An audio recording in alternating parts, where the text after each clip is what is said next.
Hey Bears, Eric here, and it's that time of the month again. We have another homophobic banger from Eric July. Now, one thing you can bet on if you're a betting person and you want like the best odds possible is that Eric July is going to release something homophobic at least once a month, maybe twice a month if you're lucky, because he's got Az around and they both like love the homophobia.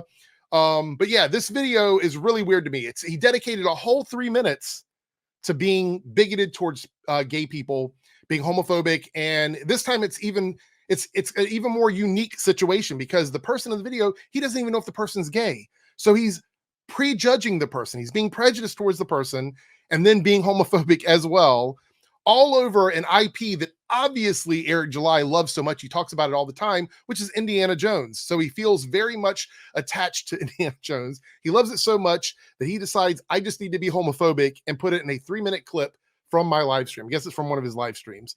Anyway, let's watch this clip. I can't wait to debunk this. This is a gold mine of stuff where he's just not so subtle stuff, microaggressive stuff. This is going to be so easy. It's so easy with Eric July. People ask me all the time, how do you know he's homophobic? It's so easy. So let's watch this clip and debunk this. We got to talk about this. I got it pulled up. Indiana Jones. Apparently some game coming out. Microsoft, Xbox Direct, they do this thing. He doesn't even know about the game. Apparently some game coming out. So right away, super attached to this.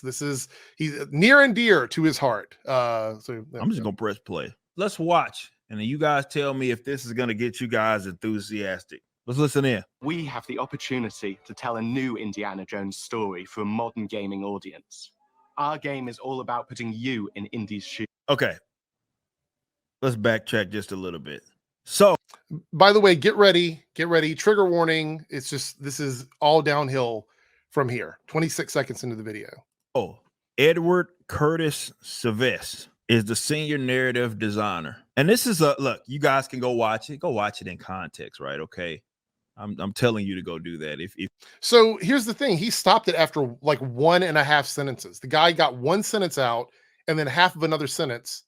And he's like telling the audience to go watch the whole thing in context. Now, I don't believe that you necessarily have to watch a whole video in context to get everything. Like, I believe you have to watch a good portion of it to at least understand the video. So if Eric is being honest here and saying that he's playing this trailer and watching it with everybody else, if that's the reality of it, and he has stopped the video to start what he's about to do in this based on just that alone, that's pretty homophobic. If you can suffer through it. But when I see someone, you could call it, yeah, there's some preconceived notions there. No, it's prejudiced. It's not preconceived. It's prejudice. If you are judging someone based on just like not even 10 seconds of the video and you're judging them, that is prejudice. It's not preconceived notion, whatever. Just call it what it is. It's prejudice. There is some, and some may think it's unfair. But this is my first introduction here. This is the game. Here's a guy. Name's Edward, so I'm assuming it's a guy. Rainbow flag, side of the head shaved, like box check, check, check. Right. So these are the people that believe that Hollywood hires people based on check boxes, but then they apply that prejudice for other people in check boxes. So he is prejudging this person based on less than 10 seconds of this video simply because of what he's wearing and his hairstyle. Now, I'm just going to go out on a limb here and say that Eric July probably doesn't like the idea of having people that he associates with or people that work for him being judged based on superficial things. But he doesn't care. He doesn't mind doing it to other people. Especially when it's a gay person, which he doesn't even know if this person is gay, but especially if it's a gay person, it's really easy for him to just be like, I'm going to just talk shit about this person because of that reason. Okay. And then the first thing it is that they say, story for a modern gaming audience. And again, this isn't some random, right? We have the opportunity to tell a new Indiana Jones story for a modern gaming audience. This is the senior narrative. And you're listening to the same line over and over again and not watching the rest of his presentation. So you have no idea what that means within context if you truly are just watching that one sentence over and over and over again. That is why people don't take you guys seriously, because you're astroturfing a game that you don't even really care about over culture, right? You're astroturfing it based on that, on a culture war. You have no idea what the context of a modern audience means in the world of Indiana Jones, because you're not letting him finish what he's saying. If director, okay, so they have a big part in this, and when I hear the term modern audiences, done for modern audiences, updated for modern audiences, I'm leaning towards it's dead on arrival. But why? Why would that mean it's dead on arrival? Why? Should they be making a game for an audience of 2000, 2005? You have no idea what it means within the context of this presentation because you're not watching the rest of it. You're not watching the rest of it. I can't say for certain. No, because you're not even watching the gameplay. You're not even watching the gameplay of the game or any of the other teasers that are going to be coming out. You're simply watching him talk about it, not even talk about anything. The very first sentence of the video. I ain't played the game, so I won't. Right. But I lean towards DOA because anytime that stuff gets said, and this isn't like, and you're not even going to play the game, so why the fuck do you care? Why do you care? Why do you care? You hate it when people talk about the Rippaverse or Alpha Core when they're not quote unquote customers. But you have no problem not being a consumer of Indiana Jones or Marvel or DC, but constantly having shit to say about them. It's weird how that works. This person on their own social media, you're leading with this. This is the big reveal. This is you talking about what's going to be happening. It's Indiana Jones and the Great Circle, right? We got a gameplay showcase and all that. This is it. That you're not watching. That you're not watching. You're not watching the actual game. You are judging the game based on the person that's working on it, which is something you just made a video a couple of weeks ago talking about how the Rippaverse functions, and you don't, people that work there don't necessarily have to bring their shit into their comic book stories or whatever. Why can you not just allow other people to be themselves and then see what the product is before you lose your mind about it? And this is what you're going to tell me about the narrative. When we hear modern audiences and updated for modern audience, we get censorship. We get, hey, that was done in the past, and therefore it must be negative. We start getting all of that type of stuff. No, censorship is what you guys do. That's what your community does.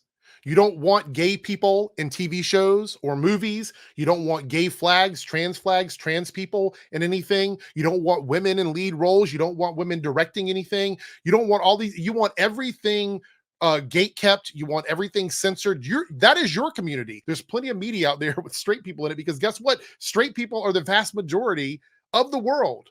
And that is a fact. So there is no reality where that would be the marginalized portion of the community.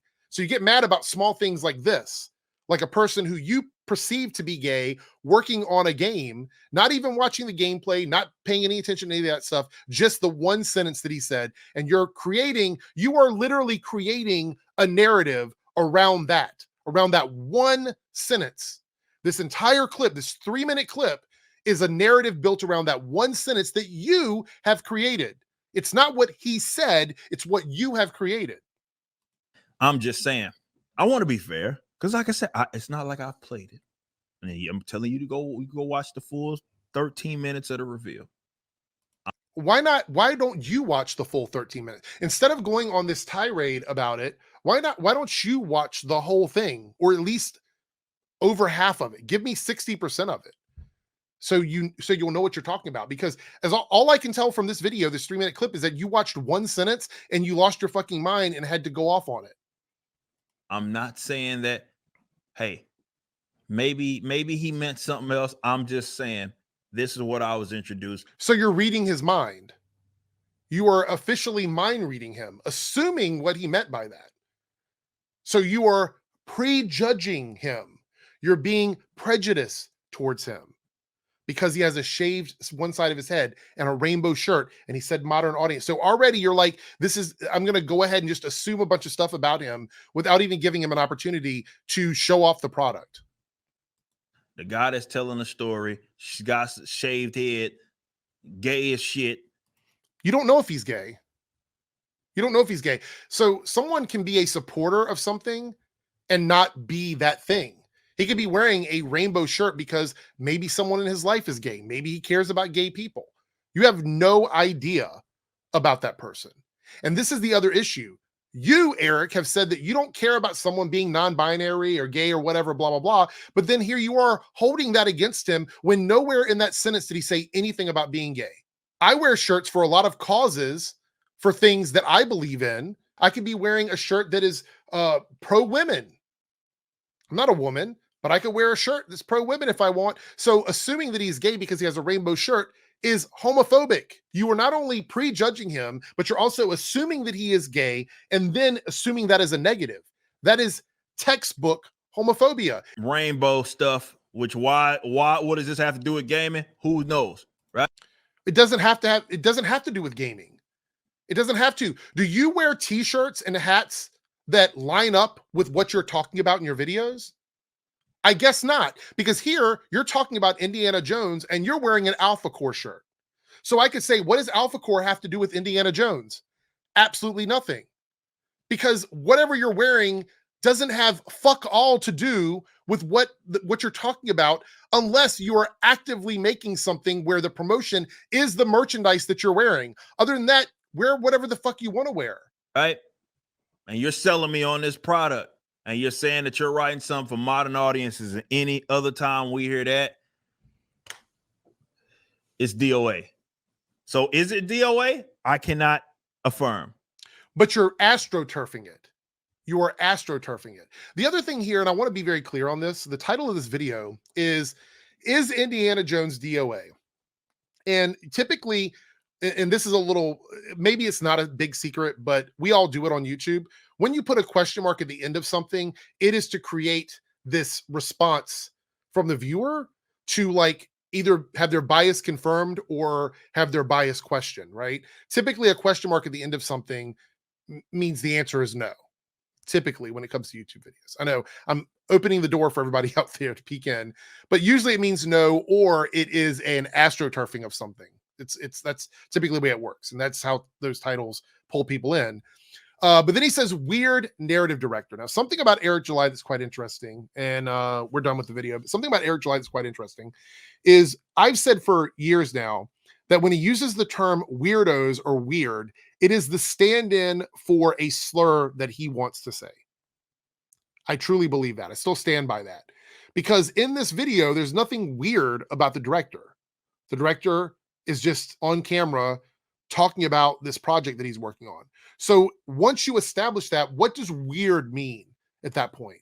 Well, in this video, he assumes the guy is gay. He wants to say something negative about this guy being gay, but he can't use the F slur because him, along with the rest of the people that work with him in this grift space, except for Melanie Mack, seem to shy away from that word. He's used the term fruit before, which is a negative word used to slur against gay people. It's an old school slur, but it's kind of making its way back in. He's used that before. But I've even seen him in other streams where he stopped himself from saying it. So weird is a stand-in for Eric July. I believe this is a stand-in for a slur. It's just too many instances of Eric July doing that for it to not be either a stand-in or some sort of pseudo slur towards people who he doesn't like. It's just, this is a pattern of behavior with Eric. And so for me, it's very simple to look at this and say, this is another prime example of Eric July just proving that he is okay with homophobia. He's okay with prejudice. He's okay with applying things to people, building narrative around people based on absolutely nothing. This 3-minute video showed so much behind how Eric July and these other people operate in the space. They build narratives around absolutely nothing, and they have people tricked and fooled while they astroturf the fuck out of everything. And a lot of you guys just keep eating it up. You keep buying into it. You want that confirmation bias. You want that hatred, that vitriol to be out there for you to feel like you're accomplishing something. And what does it accomplish? It accomplishes on Eric July making money off of being negative and being hateful and being homophobic. And so many people are just comfortable contributing to that. And that's not cool. I wish we didn't have to deal with that, but it's just the way the internet is. It's YouTube's algorithm. And it's why we keep having to call these people out because what they're doing is harmful to communities. This is harmful behavior to gay people. He is profiting off of harmful behavior. And I really, really wish people would open up their eyes and see it. You don't have to hang out with gay people. You don't have to go to pride parades. You don't have to go to nightclubs. You don't have to go to drag shows or whatever. But you also don't have to get on social media and make everyone afraid of gay people existing in the world and working in the world and making art in the world. It's really fucking unfortunate and gross.